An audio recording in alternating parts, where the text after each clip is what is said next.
Hey guys, Nick Kellar. Greg Brock. Good job. We're with Atlas Premier Realty. We're coming to you with another video blog. Today we want to talk about a hot button issue that comes up whenever anybody asks us about the market. And that is, are we in a housing bubble? So everybody knows we're in this deep sellers market. The cat's out of the bag there. But people, because it's still fresh in their minds, want to know, is this like 2008? My opinion, having done this 18 years and lived through that, is it's not. There's some similarities, but how and why we're here is very different. So sure. I'm going to identify that. We're going to identify that in three different ways. The first one's housing supply. So housing supply in real estate is measured in months supply of inventory.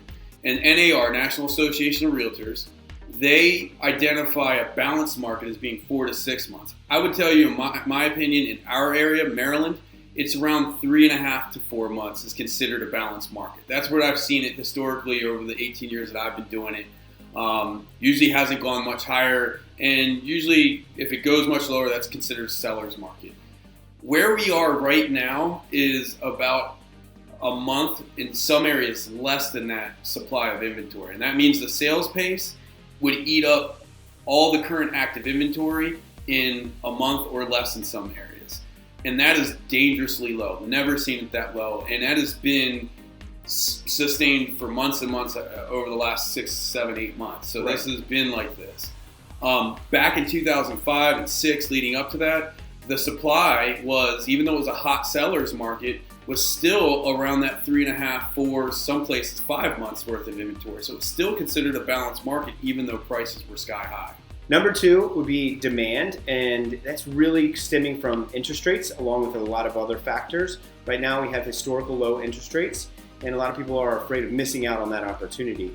Compared to in the 2000s, mid-2000s, a lot of people there was a high demand, but that was a systemic issue. It was because there was a ton of crazy loans, wild, exotic loans, that made a lot of people able to buy houses that probably shouldn't have been able to buy them. So compared to the 2000s, the buyer demand is much more authentic now than it was in the mid-2000s. Yeah, I mean, that you're right. So the demand now is built more on a stronger ground than then. Right. It was, you said, building a house on sand then, whereas now you're getting super low interest rates, but they're on 30-year fixed mortgages. Exactly. Right? They're not going to reset from an interest-only loan to a 30-year fix, and the payment's going to jump. Right. So, and then millennials are jumping into the market too. That increases the demand. They're the biggest buyer pool. Buyer pool. So the third one is equity. So, and I think this really came down to education. So in the mid-2000s, early 2000s, people used their homes and the escalation of their value as ATMs. Right. Saw it all the time. People cashing out on the equity that they gained in their house in a short period of time and using it to buy cars, boats, vacation homes, going on vacations, all frivolous spending. Sure. For what should be something that you base and build your wealth on. So now we're not seeing that. I read the other day that there's been cash out refinances over the last 3 years is less than a third of what it was compared to the 3 years leading up to the crash. So less people are tapping into their equity. So if there were some sort of pullback, there's that buffer of equity that will sustain a pullback versus in 2005 and 6 where people tapped into it and there was no buffer. They were short then. So what does this mean? We don't have a crystal ball. Obviously, we don't know if there's going to be a recession.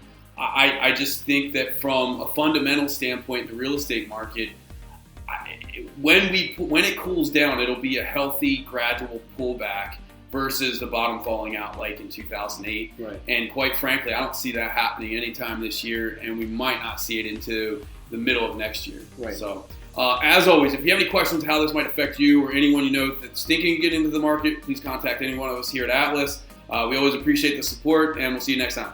Thanks a lot.